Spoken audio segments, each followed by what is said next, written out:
Bettina. Come on. Say what? Come on. Say what? We got bam. Hot topics. We got what the fudge. So bring it home. Say what? Bring it home. Say what? We got questions. We got the answers. You wanna chit? You wanna chat? You wanna talk about this and talk about that? You're in the right place to hear the facts. Bring it home. Say what? Bring it home. Say what? The ladies are bringing the conversation. So join us on Say What across the nation. Bring it on, y'all. Say what? Come on. Say what? Bring it on. Say what? Come on. Say what? Bring it on. Say what? Come on. Say what? Bring it on, y'all. Say what? Come on. Say what? Bring it on. Say what? Y'all know we can't do this unless I hit that part. Say what? I got it out today. I had to work on that today. What's up? What's up? What's up? What's up, Miss Vanessa? How are you? I'm wonderful. Just peachy today. How about yourself? I am wonderful. We hit that note that say what? We got that out today. So we are happy to have you with us today. Thank you for our listeners. Thank you for our supporters. We are happy to be here on the Say What podcast. And you know how we do this. You know we can't go anywhere. We are missing two ladies. So before I even talk about scripture, we are missing two ladies. I want to give a shout out to Miss Sonia and her husband. It's their anniversary. Yes. How many years is it, Vanessa? 30 what? 35th. 35th anniversary. 35. We're going to do a show just on them, okay? Yes. Longevity. Because you are not seeing marriages 30 plus years. Girl, you better say it. You're not seeing that. 3 months, honestly. 3 months, yes.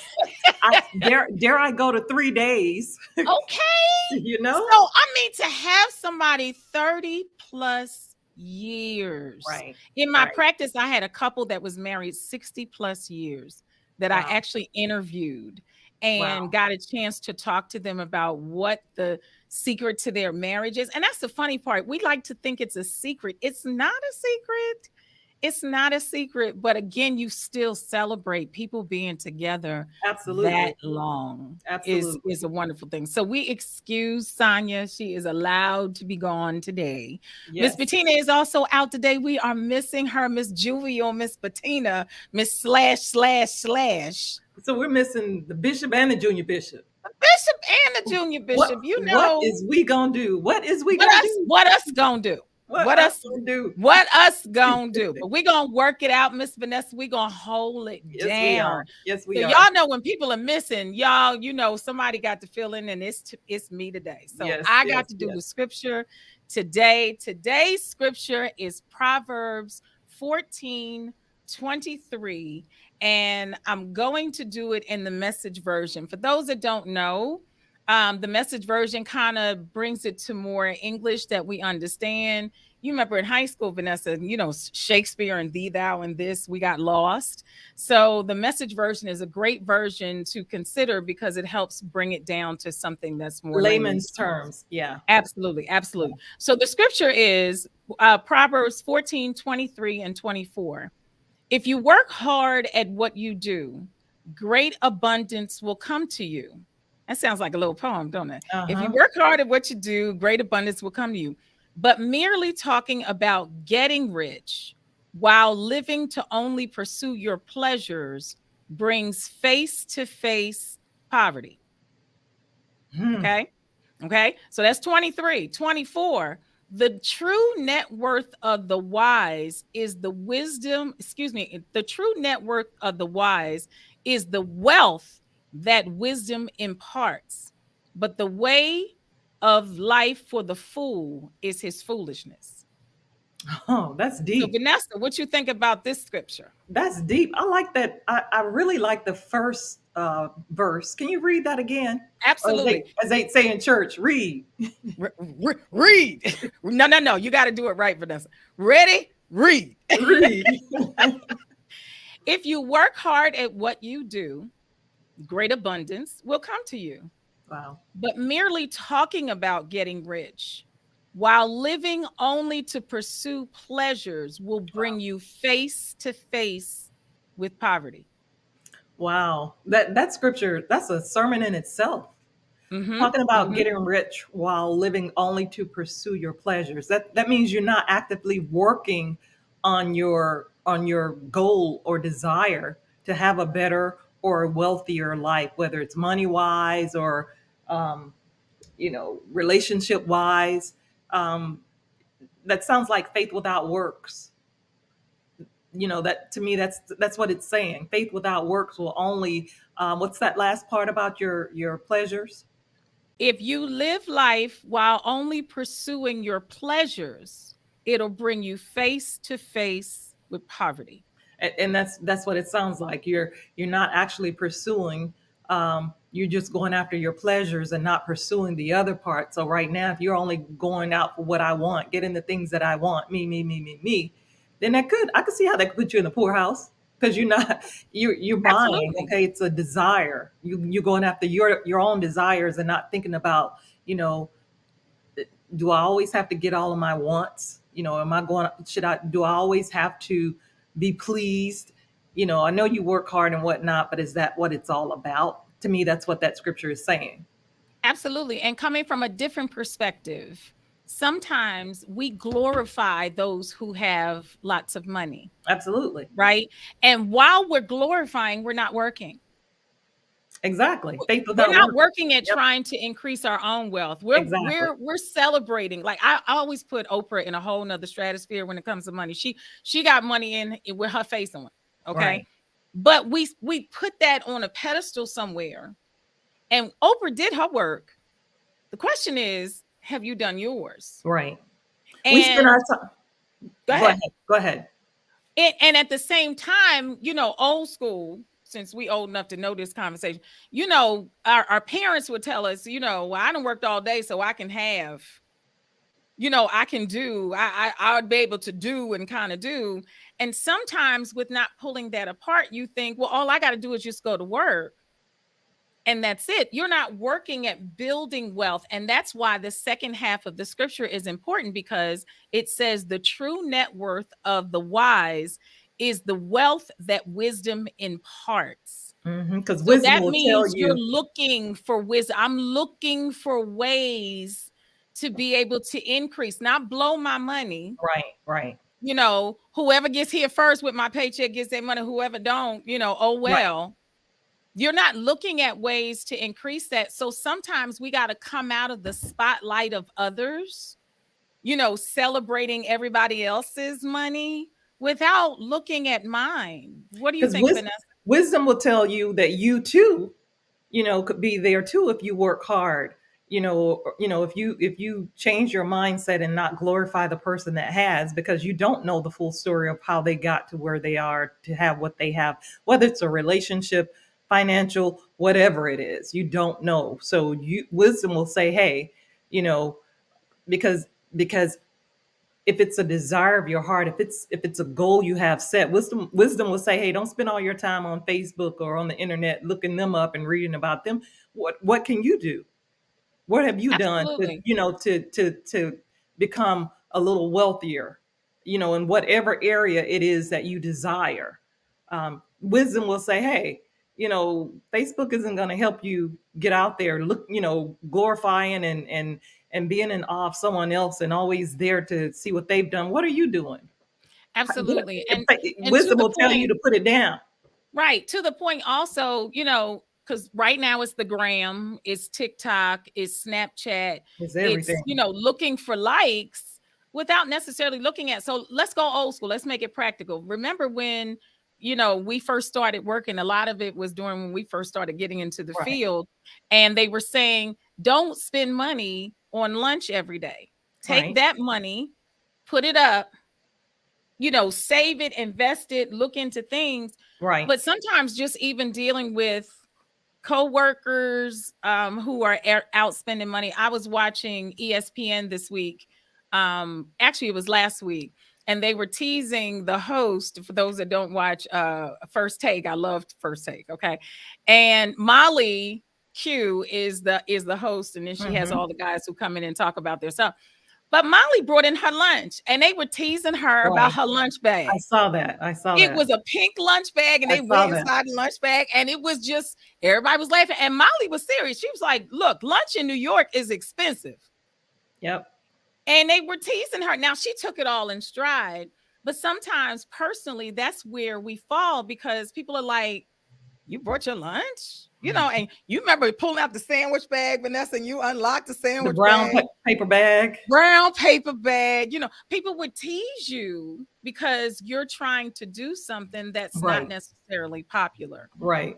So again, you're looking for wisdom. You're not looking to be popular. And the quote that I'll put up here is wisdom comes to the one who seeks it. You're looking for ways to improve. It doesn't have to be huge ways. You're not dropping $5,000 out at a time and doing all, you may not have that, but small things that help you to be able to save and invest and have your money growing for you while you go to sleep is a goal of all of us. Vanessa, your thoughts? Absolutely. Absolutely. I mean, investing, when when you really think about it, or when I really think about it, is when I'm at work and I don't want to be there. If I'm And we tired, don't want to be there. I got a deadline. I got a deadline, and it's like, man, I really need to do X, Y, and Z. That's when the motivation really hits you. I really need to get off my duff and do X, Y, and Z. I really need to put more into investing. I really need to put more into, an IRA. That's when it really hits you. I don't know about you, but that's when it hits me, when you're on the call and you're like, man, I got all this work to do. Why am I doing it? Why can't I work for myself? That's when the light bulbs really hit you. Okay, you got this on the side. Why are you not attacking it? Absolutely. And this is why we're talking about this today. It's not to make anyone feel bad, but again, to get you start thinking, wisdom is there if you seek it. If you want to find out, sometimes it's just the information. Let me just get educated on it. And And you then can again, be if it able makes you to, feel bad, then we've done our job. If right. making you feel bad has caused you to get up and and move, then we've done our job. So it's okay. Absolutely. Absolutely. So that is the scripture of the day. Miss Vanessa, what's Yes, going on ma'am. in the world? What's going on? I keep telling you, we need to change that to what's not going on in the world, because so much is happening in the world. Absolutely. It's so much happening Absolutely. in the world. And unfortunately, I want to start with the story that's all over the place. I don't know if you all, or if any of our listeners have seen the video of Mr. Tyree Nichols. 5 police officers have been charged with his death, and Memphis police just released the video footage last night, and they were calling for calm. And I did get to see it. I don't know if you've had an opportunity, Talisa, to view it. I have had a chance to view it. I struggle with kind of looking at the entire thing because again, seeing what has happened, um, it just brings it back, and it irritates me because I feel like we're still at this conversation and this is still not being worked out, and we are still not. Now, at the same time, I will say, as the daughter and niece of police officers, um, I'm sympathetic to police officers at the same Right. time, but at the same time, um, brutality and not being held accountable stands strong. So it was very hard to watch. And as a mother of a son, I battle. It makes me just cringe because you're worried, will the next phone call be that for you? And So and that's where I struggle. That's why I struggle with watching the whole thing, but I did see it. Yes, ma'am. and let me just say, not all police officers are bad. Correct. Period. Let's just put that out there. They're not all bad. But unfortunately, as we've seen over and over again, that there are bad apples. So um, Memphis Memphis police released the video footage of the beating, fatal beating, actually, of Mr. Tyree Nichols, and officers Tadarius Bean, Demetrius Haley, Emmett Martin III, Desmond Mills Jr., and Justin Smith were all fired after Davis, the chief of police, said that they violated department policies during the January 7th stop that led to Nicholas's his death. They They initially said they stopped him because he was driving erratically, and but the police said that they did not. Chief said that they did not see where that was actually an issue. I did see the footage, however, I did not. It wasn't clear, so I would need to see it again. But when his mom visited the hospital after he was taken to the hospital, and the condition that he was in was just awful. It was just awful. And it's the police officers, might I add, in this case, were all black police officers. They were not white or of another race. They were all black police officers. And, begs people to ask the question, or some has asked the questions, how can you do that to your own race? But, when I see this, what I think about?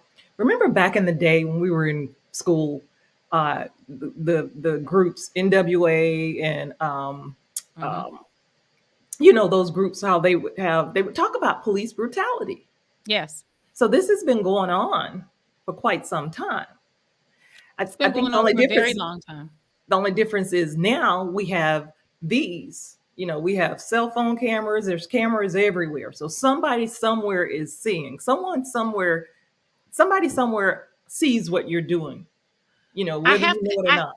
I have to speak from a clinician's perspective of officers that are in these positions. And I want to pose the question to you, Vanessa. Do you feel like, based on what the officers go through, that the type of work they do, um, all sorts of cases, that they are burned out? That's your question. Yes, Yeah. absolutely. I think because of the nature of their job, they're tired in a lot of ways. They're tired of seeing the same old, perpetrators do things and get away with it. And I was trying to find, I believe this group of officers were part of a special unit. I was trying to find the name of the unit. Um, but I think burnt out is an understatement. I think they see this kind of stuff over and over and over again, and they're tired. And I don't know if that's how they've dealt with it, or began to, or have learned to deal with, those perpetrators in these instances, or not. But I think of course, they're burned out. I mean, Absolutely. And the reason I asked the question is absolutely. I wonder if when we talk about training, because everybody goes to training, which I agree 100%, the training needs to be better. I also think their selection of who they decide will be officers is an issue. You hear a lot, particularly when it's of a different race. Well, I was afraid, and that's why I shot the gun, or this is why I did whatever. If you're afraid, you don't need to be in this field. Okay. But then the other thing I will add, since we came up off talking about wisdom and how to be able to put solution in place, that they need to have a program that gives the officers some sort of counseling, some sort of way to provide A to let the release. steam off. Yes, to let the steam off, because doing this type of work for someone that has went out with officers on mental health issues, you can see the exhaust from the officers of different things that are going on, how they're called to all of that. In no way, shape, or form am I making an excuse. What I'm saying is to suggest that some other programs need to be put in place for the officers to have some sort of release versus going from call to call to call to call or whatever. But let me ask this. So last week, I believe it was last week, we had several mass shootings. And in California, I think the last one in California, the guy who committed the last shooting, he was taken into custody. I mean, I Yes. don't he wasn't beaten or anything. He Mm-mm. surrendered, he held his hands up, they put him down, cuffed him, and nothing. So how do you justify You a can't. traffic stop versus someone who's, allegedly, literally killed, multiple people who, they're here to talk about it and stand trial. Whereas this person, he's gone. His You family's got to can't. bury him. There's no justification for it at all. And this is why. And one thing I want to give kudos to the chief of police, for them releasing the video early, for them jumping on this early. It didn't take 6 months for us to finally see the video. They're getting things out sooner. Don't know if that's going to happen in all situations, but I'm glad to see that. But no, this is not something that you can okay and say, for instance, the person who did the Charleston 9 shooting that happened in South Carolina, they took him to Burger King before they Right. brought him in. Right. So it's not that. Again, you never know. For someone that goes out with police, you never know what patrol you're going to get. So It's depending on the situation, depending on what's going on, none of that excuses this behavior. This was a beating that did not need to happen. These officers should be charged. I know that people like to throw in because it's, Black people doing it against Black people. That's why it came up sooner. I disagree with that concept. I think that the chief of police got on it early and got out front. But at the same time, it doesn't excuse any of this behavior. And these officers need to be charged to So the do hilt. you think the chief of police did it because she didn't want people saying that, or even insinuating that they might be trying to hide the event that had taken place?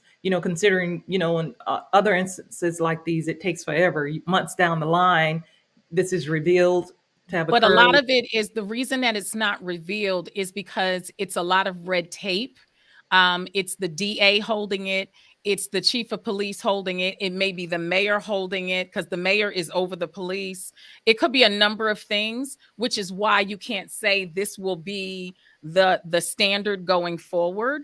It should be the standard, but there's no guarantee. And a lot of times, depending on the investigations, depending on all of that that's going on, is when the video is released. Yeah, I'm glad it's out. I'm glad they jumped on it, and now these officers, they still have to go to trial, of course, and strange things have happened, even with video. That's You all would I'm be saying. surprised. You would be surprised. The gentleman who murdered George Floyd, because I can now say that it's no longer alleged, murdered George Floyd, is actually trying to get his charges reversed. Of course, of course, of course. So again, we're dealing with the issue of what is given, what's not, and in my opinion, this is Talisa's opinion, the only reason that case is not brought back up is because of how big it got. If it had Um, been a smaller case, I wonder. well, as of Friday, Haley is the only person, the only officer, former officer who remains behind bars because Mills and Officer Mills and Smith, former officers, posted $250,000 bond and were released late on Thursday. And Martin and Bean, as of Friday morning, they say the jail's records show that they've since been released, but Haley currently is the only person behind bars. So now we just have to wait to see how this plays out.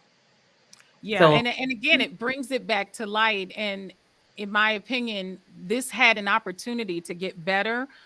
Senator Cory Booker and Senator Tim Scott, when um, um, the case in George Floyd, had the opportunity to create legislation which would have addressed it, but they could not agree. And the issue where they could not agree was about the liability of police officers. mhm, So once again, we're back at this same conversation we were at before, about the fact that Congress and Senate need to come together.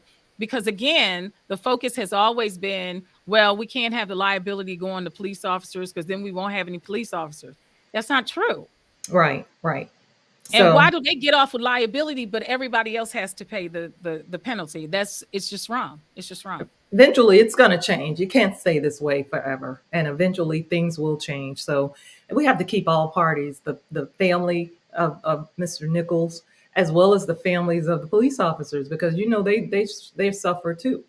Their families, the extension, their spouses, the kids, all of that's in the news. It doesn't just stop because, they've done something wrong. Their families are all, I'm sure they're not liking what happened either. So we have to keep all parties in prayer, all parties. Absolutely. So Absolutely. moving on to quickly, Elaine Chao, Mitch, You're right.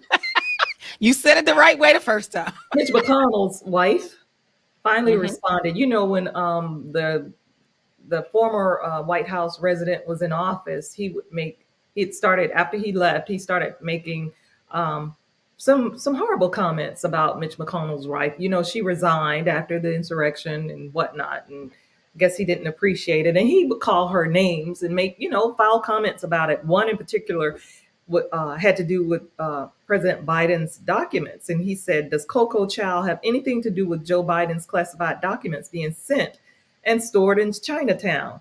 He said her husband, the old broken crow, is very close to Biden, the Democrats, and of course China. So I guess she finally, wanted to clap back at him. And she said, "When I was young, some people deliberately misspelled or mispronounced my name. Asian Americans have worked hard to change that experience for the next generation. He doesn't seem to understand that, which says a whole lot more about him than it will ever say about Asian Americans." So in essence, she's just letting him know, you know what, I see you, I don't like you, and I'm not giving you any more space in my head, which I think is kudos and good for her. But at the same time, I'm sorry, I got to be on the other side. You I was know. fine when I was working in the cabinet. Now, if he had made it to a second term, she wouldn't say a word. You wouldn't hear a peep out You of her. wouldn't hear a peep from her. A peep. So it's kind of null and void, actually. Now that he's gone, and now you can speak up. You only resigned because of the insurrection, and he's gone. And you probably thought, I don't know, maybe not, but she might have thought that she might be called in to testify or be questioned or whatnot, since she was a part of his party. Who knows? But you jump ship, and now you want to claim that you try to help people off the boat. Right. I don't want to hear nothing she has to say. And now she's collecting the wrath from him, depending on who's going to do whatever. Mitch You is know, also. when she was in his cabinet, Mitch didn't have nothing to say. Okay. And now that we on the other side, but one thing I will say about Mitch McConnell is pretty even tone. He doesn't change, no matter if Trump gets upset, not upset, whatever, he stays even tone the whole time. So he's been himself, but I don't appreciate, the former twice impeached disgraced president talking about her, because that's not right. But at the same time, now you want the attention. And when you was in his cabinet and he was doing all sorts of crazy stuff, you didn't It have was a problem okay. with it. It was So okay. yeah, I don't want to hear nothing she has to say. Moving Um, right along. she could just keep going. So you want to hear some sports? Can I give you some sports news? Ah, sports, Eagles. Do I hear it? Do I hear the Eagles? Do I hear y'all say Eagles fly? Okay, you, fly, Eagles fly. I'm gonna say it for everybody else. How you know about that? what? I'm right there with you though, because I so want Jalen Hurts to go to the Super Bowl and win. I must say I'm partial because he's a former Alabama quarterback. He Jalen, is. we'd say go on Jalen. And then he left after Tua took his spot. He left and went to Oklahoma. So, he's born and raised in Alabama. So we're good. We're good. But this Sunday at 3 p.m. EST, 49ers play the Eagles. I Play won't the even Eagles. ask you who you got on that. We're gonna send him home. We're gonna send him home. Okay. We got a rookie. Oh, actually, third string quarterback and Jalen Hurts, but He's good though. 49ers He's ain't gonna good. play with them. He's good. He might be third string, but the boy is He's good. third string, but you know what? It's the people around him. He's pretty good. He's So it's Purdy not is like good this is now. just a little team. They used to call him Mr. Irrelevant, but he's not Oh, irrelevant he's any longer. relevant He now. might actually have the number one spot after this season. Yeah. He has worked his way, but one thing I still think that he has to prove, because they still have Jimmy G, okay, They as the do. quarterback. They And do. if he does well, they will put Jimmy G behind him. Right. So he's actually working to take that job. Well, if he takes them to the Super Bowl, I think it's his, because he's a third string, not a second, not a first, not a second. He's a third string, and they're going to the Super Bowl all behind most of his work. because what's his Absolutely. name got injured early on. So I think that the job is his. You'd be hard pressed not to give it to him. What case can you make for not giving it to him? But anyway, Absolutely. I digress. And the second game is at The six second thirty. game is at 6:30 p.m. It's the Bengals against the Chiefs. So I gotta give respect to dude in Burrow, Cincinnati, Mr. Burrow, Burrow. you have to. You have to. You gotta You have give Mr. to. Burrow his stuff, You okay? have to. You But have I to. am, as an Eagles fan, I am rooting for Patrick Mahomes. I love Patrick Mahomes, and I'm hoping that they can take Cincinnati out of there. But it's gonna be right. I was so excited. I actually thought the games were on today. So as you can see, I got my shirt on today. I was see. ready for the day. And Just I wear it said, tomorrow. wait a minute, the games aren't on until tomorrow. So Just wear it tomorrow. absolutely. But fly, Eagles, fly. We are Yes. carrying everybody with us. So we're excited. We're excited. We're excited. Yes. I'm So done. thank you, Miss Vanessa. Thank you Yes, for all ma'am. the stories. Thank you, thank you, thank Yes, you. We ma'am. are missing Miss Bettina today, but we will have her next time. She will be back Yes, with the ma'am. fudge. So y'all know how Miss we do this. Bettina. We have to go into our topic of today, and we're talking about finances. We started off this show. We're talking about being wise and paying attention to how we manage our money. Talking about not glorifying other people's money and not paying attention to our own. Sometimes even just having the conversation about our money brings on a bit of shame. And we want to help calm that down today. We want us to get some good, wise information that'll help us make decisions. I'm of the belief that it is never too late, and that we can do what it is that we need to do so that we can live the way we want to live. So Absolutely. we're going to bring our guest in today, Mr. Leonard McReynolds. What's up, Leonard? How are you? I am doing incredible. How are you? I'm glad to have you here. All our money is happy that you're here to tell us about what to do. Listen, Tell me how I can keep my money. I am so glad that I was in the studio because I got some comments on all the stuff you guys have. And so I'm going to stick to my script. But I will say, Talisa, I do believe that it's unresolved trauma that those police officers have. That's what it is. It's unresolved trauma. And then we're expecting them to do a job while under any other job, you have to sit down, right? Exactly. And that doesn't excuse what they did, but I believe that the bigger, broader issue of where we cannot have this is we got to deal with the fact that you're sending people that are in trauma into explosive situations. Exactly. I agree. So, Absolutely. I don't have a dog in the fight for the Super Bowl. I am cheering that the third string quarterback will pull it out because I love a comeback story. See, Oh. don't make me hit the button, Leonard. I'm gonna have to send you up out of here. Okay. Boo. I'm sorry, but that's just where I'm at. And so, listen, I appreciate being on here. I know this isn't a Zoom. I don't know. Am I able to share anything on here or no? We got to go this style here. I got it. Share. Yeah, unfortunately, I'm sorry. That's fine. No problem. That's fine. I'm prepared. I just I wanted to talk about the fact that the word for the year is intentionality. Okay. And so if we're talking about how are we going to make this year better and make the changes this year, it's about intentionality. Really, I mean, that's the word we're using. That's the word we're using with our clients, because let's face it, we all tend to gravitate towards things that we're intentional about. If we're intentional about doing whatever it is, right? Getting in a relationship, right? If we saying this gonna be the year, we tend to do more, to get in that relationship. If we're gonna get out of one, right? We're very intentional about, okay, I'm tired of this mess, I'm getting out, right? Yes.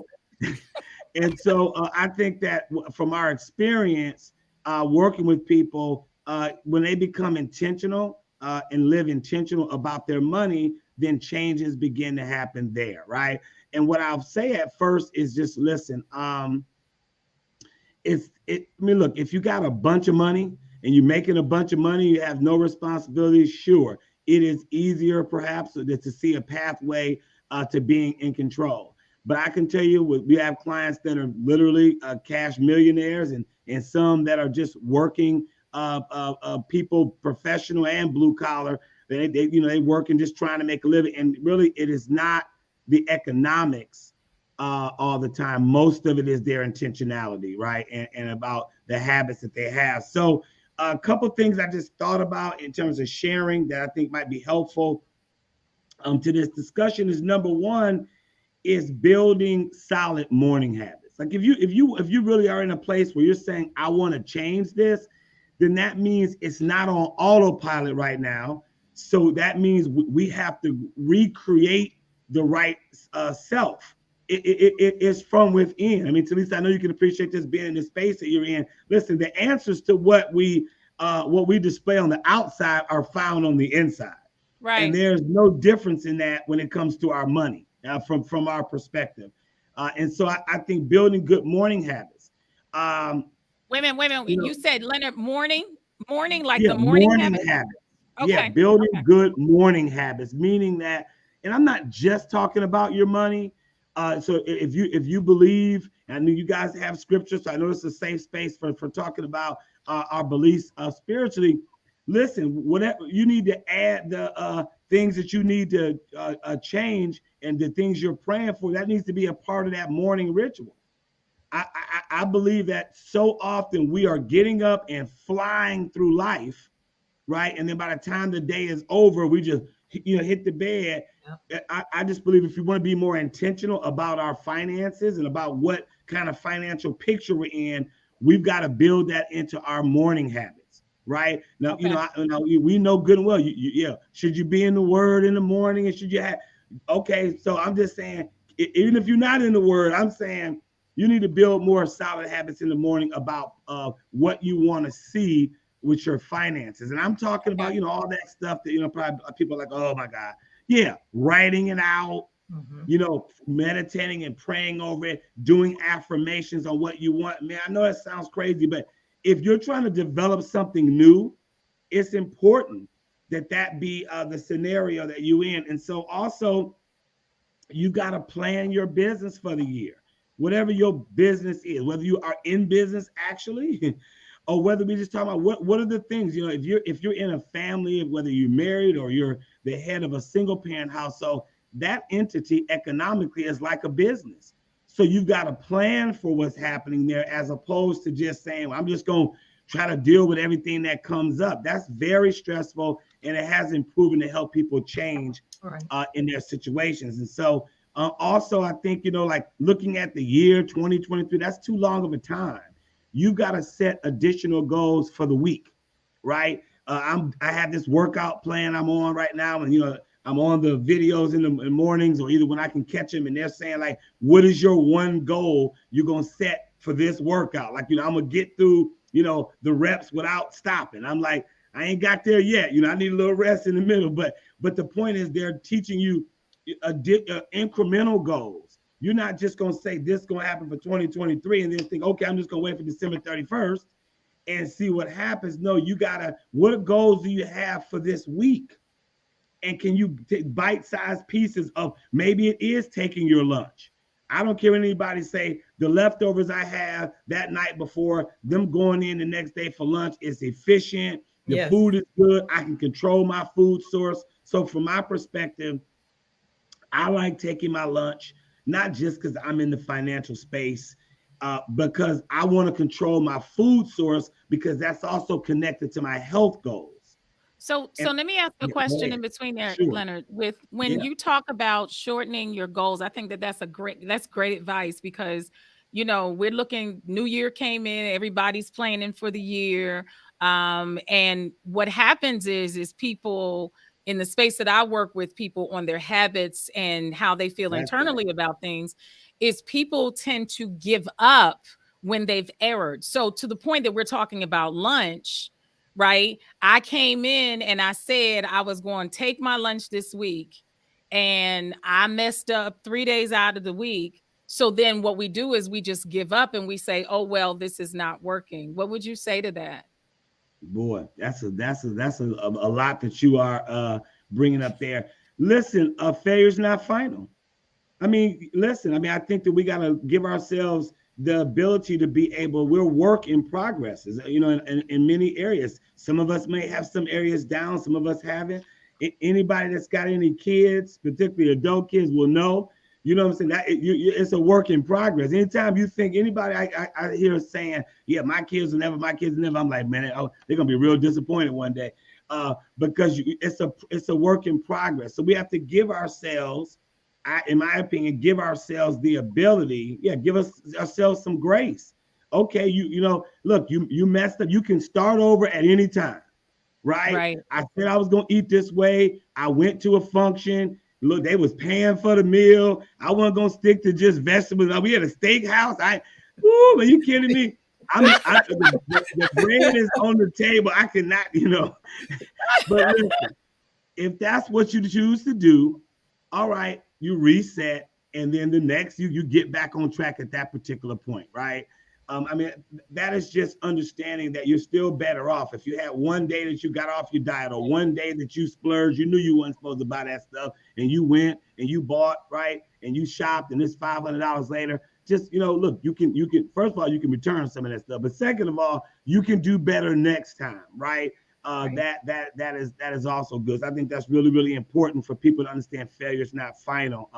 And that goes into another point that I put down here, and that was, you got to reflect on your life and on this progress with gratitude, being grateful for what you have. I think so much of the pressure, and Vanessa talked a little bit about it earlier, maybe it was you, Talisa, but so much of this pressure is because we're living part of our lives seeing a reality. Actually, it's a false reality a lot of times on social media, and we are under this pressure to measure up to really a false reality, right? What, you know, that one picture that it took that girl, you know, 3 hours to get that picture perfect. And we're looking at, wow, you know what I'm saying? Yep. You see, I don't look like that, right? You know, I'm just saying, some of those things. Yep. Yeah. It took 100 shots before she found one. That's correct. And that person is in this house that we don't realize ain't really their house, right? We don't realize that, and we're thinking, man, what did I do wrong? I'm looking at my house, you know, I got his cracks in the wall over here, and this is happening. The yard need redigging, and then they had this beautiful house that they don't really actually own, but we don't know that, right? And so you got to reflect with gratitude.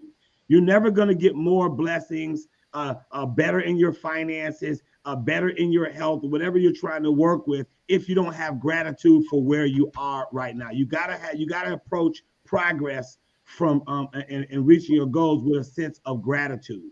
That's not like, you know, the whole thing my dad used to say, you know, don't compare yourself to Pookie and them, like you didn't have a circumstance. So it's not like, well, at least I'm not like Pookie, right? No, I'm just saying be grateful for what it is that you currently have in your current situation, because God can't bless you with bigger things if you're not a good steward of others. I don't know the scripture, but it's in there. Okay. But you know what? To that point, Leonard, I will add in. You know, I have a T-shirt that says that I am my ancestors' biggest dream. And if you think about it, generations before us didn't have all that we have now. You remember when we were kids, you didn't eat out every day. There is no way, or at all. Right. Eddie Murphy came up with that in his skit about, you know, the hamburger, and we wanted McDonald's, and my mama made me this, and whatever. But they didn't eat out every day. So to that point, being grateful that we can, but being good stewards of what we actually have. So that's a very good point. Very good point. Yeah, very, very well. Very, very good things. And then, hey, and this may be somewhat self-serving, but hey, you need to check in with an advisor or mentor. Listen, we don't change without accountability. Right. I guess that's where, and she's not on here this week. So she's at a. Uh-oh. We had a problem. Did we lose him? I don't know. Because of the fact that. There you go. No. There you go. We lost you for a second, Leonard. Say that one more time. I said maybe that's why wives always trying to tell you what to do, right? Because people don't change without accountability, right? They're smart. Wives are smart. With us. Is that it? Yes. Yeah, and we're near. I heard you talk about, shout out to Sonia. and Paul about 35 years. We're 24 this year. Oh, So wow. we are Congratulations. we're getting there, Congratulations. and we are a somewhat younger couple with that much time behind us. So Wow. all is Yes. not lost. But just getting back to the point is that listen, checking in with an advisor or mentor. I think look, I'm in the financial space. We run a financial company. The reason why I can talk with these issues with the way I can is because we do this every day. We're licensed financial professionals. We have a practice we've been running over 20 years now. And so what I always tell people, because everybody's thinking it's about the product here, and I heard about that, it's the relationship. I mean, yeah, we've got relationships with about 40 different financial companies, get you this kind of product and this kind of thing, and the Roth this and this and that. That's great. But nothing's more important than the relationship. Right. And having a relationship with a financial professional that you actually can sit and talk to that can help you through, not just because you're doing bad or you messed up. It's just that people need guidance. If this is not what you do every single day, then you're going to need guidance in those areas. Just like we go to doctors and we go to nutritionists and we go to counselors, and we go to other people, and we have to, I think, get rid of this false narrative, perhaps created in previous generations, about, well, you don't tell nobody your business. I mean, well, how has that done for you so far? How's that worked out, right? You need to be consulting with someone that can help you along that pathway, because listen, again, I'm on the video doing my calisthenics. If it was a personal trainer there telling me don't quit, no, get them feet back up there or whatever, don't stop in the middle, I would do more. Right. But she just on the video. I don't care what she said. I'm tired. I'm going to stop for a minute, right? So without direct accountability, we're not going to be the best versions of ourselves, right? And so having a relationship with an advisor, someone that actually, in my case, we're licensed fiduciaries, which means if we tell you something wrong, we can be sued for it. That's a little different than TikTok or Instagram or somebody saying I'm a coach. Well, that's also another word for I'm gonna give you advice, but if it all blows up, you can't hold me accountable for it because I don't have a license to do it. So Well, anyway, let me ask you a quick question to that point. Okay, as a financial advisor, one of the ladies asked the question that I'm kind of interested in as well. How would you get a teenager, 15-year-old, or any teenager started and getting them interested in investing? What steps would you take to at least approach it? Okay, so that's very good. And my wife has been doing a good bit of work this week with minor accounts because of some changes to the Secure Act that just came out about things that can be done with minor accounts. But listen, I don't think, for our kids, I don't know that they got interested in investing. They just been investing because it's not them investing. It's us investing. Chances are, if it's a 15-year-old, unless they got a job and you can do, I think it starts out with getting a minor account opened up that maybe you can turn over to them when they have the money to be able to do it. I've got a gentleman, perfect example about habits, and Talisa, I know you'll appreciate this. He drives for a courier company. I'm not going to say whether it's UPS or FedEx or Amazon, but they deliver to our building every single day. We have an office here in Buckhead. And so I've been in this building like 10, 12 years. So we developed a relationship and he became a client. Well, his daughters were minors when he started, and he had me come over to the house. That was before Zoom and all that. And we set up those accounts for them. And now that they're adults, they're taking money out of their paychecks each and every month and invest them when they were teenagers. He started with them. And now that they're adults, that habit has been ingrained.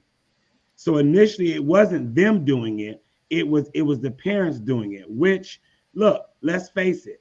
That also goes back why you need a relationship with somebody like myself. Right. Because if you're not doing it for you, you're not going to do it for them. And this was a guy who was his wife didn't work outside the home. He made, I don't know, $60,000, $75,000 a year, had 2 daughters. That ain't a lot of money in today's world to be raising an entire family, but he saw it important to put away a little money himself, right? And have his daughter start doing it out of the little he had. So it wasn't like he had a whole bunch of money, right? He was driving the truck. He wasn't in the office talking about, what we need to do with this division, right? No, he was the guy delivering the package to the office. And my point just is that his intentionality about putting away money himself, it went to his children, and then now they as young adults are doing the same thing. So they're minor accounts, to answer your question specifically, all types of minor accounts that you can see which one is best for you. Some the kid takes over and they own the account when they turn 18. Some people say, not with my money, right? And other accounts, the parent keeps the custodial interest on. But the point is they're minor accounts. We work with people who set up monthly contributions to those accounts all day long. My wife, in fact, I think in December opened up like 30 minor accounts just in the month of December alone, because people want to do that for the upcoming year. So the parents should open it, get it started. And then if they want to turn it over to the teenager at some point, then that would be a good way to Okay. It was a little bit of buffering. I don't know if it was on my end. Look, if the kid already has money that they're working a job or something, sure, they could do it. But more than likely, in all practical purposes, it's the parents. The parent's going to start it. And we're talking about a monthly situation. Gotcha. So we set up stuff all the time on a monthly basis for clients that want to put a little bit of money away each. Man, it might be 25, 50, 75, 100, 150 bucks or whatever. But it doesn't have to be like, I got to take out of my 401k to start something for my kids. This is just, little bits of money, because it's about the habits, right, Talisa? That's what it's about. It's about the habits. So gotcha. I hope that answered the question. It did. Yeah. Yes. So I have one other question that one of our listeners was asking as well in regards to this Bitcoin, things that are online. There was the whole crash where the gentleman was stealing people's money. What are your thoughts about that? Yeah, so I guess as a licensed financial advisor, I'm not going to give advice on cryptocurrencies because we are not licensed to do that. So that's gotcha. My disclaimer there. What I will say is, you saw what happened. My dad used to say, shame on me the first time, right. What I'm saying? Shame on you the first time, shame on me if I let it happen again, right? That's right. And so I guess the point just is that it speaks to a broader issue that we have in this country and certainly in what I would call working class communities. Listen, it's hard to put all this stuff together and figure out how to live in the right place and buy the right foods and give our kids the right experiences and take a break when needed and buy clothes and have a car that's safe and decent and all. And it's not, especially when you got many situations that are happening that financially that you got your paycheck stuck here, but stuff is costing you more. Mm-hmm. It's difficult. So what that causes for working class people of all colors, quite frankly, is we're always looking for a way to get into something that we can put a little bit in and get a lot out of. Okay. So what I guess my overall point is many of these types of things, cryptocurrencies also I think falling into that. Hey, listen, if you got all your other bases covered, and this is just money that you can afford to lose, okay, fine. It's just such a small percentage of people, that fall into that place. They can't afford to lose it. So I think there's a place where you put in terms of speculative or alternative investments. As an example, I got a client that they've got about close to a $4 million net worth, and basically they have some alternative investments that they are in. So they got about $150,000 out of their $4 million net. And I'm talking about like house paid off, cars paid off, right? Like no own nobody, and they got liquid net worth of $4 million. It's $150,000 that they actually are putting towards the speculative stuff. The problem with these crashes and these things we're hearing about is people are thinking, this is where I need to put my 401k now. This is where I need to put all my money at. And so for the lion's share of people, they can't afford to play that game. Right. And what the unfortunate situation is, I think that they're marketers, they're predators, because they know anytime, they can tell a working class person, hey, you can put a little bit up and you're going to get a lot out. We are suckers for that scenario. So that's where I'll stand on that kind of situation. Real quick to kind of piggyback off of that, the infinity banking. Can you explain what that is real quick and just give your thoughts on that? I know Yeah, we're infinite banking is today's it's a scam that's actually legal, meaning that people are going. It's great marketing. I mean, the marketing is incredible. Unfortunately, the financial aspect of it works nothing like the marketing. Infinity banking is nothing more than another scam that's in another I guess is disguised in another way, right? That's really all it is. It is the life insurances industry's attempt to get people to put money, dump actual money into life insurance policies because they have some features in them that allow people to do a couple of things. And the problem is that the marketing is completely false. And just to give you an example, because I'm not biased on this, Mass Mutual recently told all of their advisors, do not use the term infinity. We are not going to be associated with this marketing of infinity banking. So all it is trying to get people to buy overpriced whole life insurance, telling them they can do all these things that it doesn't do. It's just but the marketing on it seems so good. They, of course, again, just like cryptocurrencies and everything else, you can do a little and get a lot. And so what's sad about it is in working class communities where they're literally, what it amounts to is, at the end of the day, when you put money into a whole life policy, they really end up stealing your money. I mean, people think, well, I can get the money. You can't get the money. You can borrow the money. right. Or if you want to get the money, you cancel the insurance. So I got a client recently that was in one of these infinity banking programs, and what we realized, she had a $200 a month budget to do this. They were charging her $200 a month in the program for X amount of life insurance coverage. It was $400,000. What we did is put her into a pure life insurance program for the same amount for $70, and we took the other $130 or whatever it was a month, and we invested that in a Roth IRA and some real investments. And when we looked at how much the infinity banking program was promising her to have, by the time she turned 65, they were promising her $15,000, and our program is going to give her $150,000. Oh wow. So we're stealing the wealth from our communities. That's why it almost angers me, right? But I'm saved, Talisa, so I'm not angry. But it really does irk me that people are preying upon our communities, and we are just ripe for something that says you can do a little and get a lot. And unfortunately, we don't have a relationship with an advisor you can call that can break down the details behind it. So we get involved in stuff like that. And then another generation of our people suffer financially because of the fact we don't know. So that's my comment on this infinity banking stuff. Well, you know what, and I love how he checks in with me to make sure he's not angry, he's saved. I really appreciate that, Leonard. I really do. So usually he got so much info, we can't do it all in one show, and y'all know we're ready to go. But Leonard, if you can share how people can get in touch with you, that would be wonderful. Sure. On the screen, as you can see, you can screenshot it. You can get in touch with me or my wife Jennifer. We run our practice together, and so cell phone numbers and office numbers. We've got Instagram, Facebook, and also LinkedIn profiles. So Leonard and Jennifer McReynolds.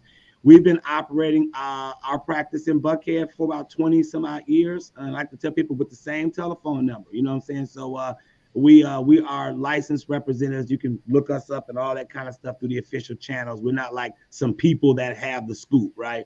We're actually responsible for what we say to people. So hopefully you can see that on the screen. Take a screenshot of it. Call either one of us. And we don't charge a monetary fee to work with people. We work with middle income families, and we just try to we get the partners we have. They pay us for helping the people, right? That's how we make our money. So that's all I got, Talisa. Beautiful. Absolutely. And I will speak as a client that they are amazing. which is why we always have them back. And I love how you work with everyday people. It's not something that's too far above anybody. Right. They can digest what's going on. So we appreciate you. We thank you for being on the show today. Been a pleasure. We thank welcome. everyone for listening today and checking out the show. We will be back in 2 weeks with another conversation. Yes. Leonard, we're going to put him out because, you know, he said the 49ers. So, you know, I can't even play with that. But we're going to pray for him. We're going to pray for him. But you know how we do. We love y'all. We're good to see y'all. And we will see y'all in 2 weeks. Take care. Get ready for Sonia, Teresa, Vanessa, Bettina. Come on. Say what? Come on. Say what? We got bam, hot topics. We got what the fudge. So bring it home. Say what? Bring it home. Say what? You got questions. We got the answers. You wanna cheat? You wanna chat? You wanna talk about this?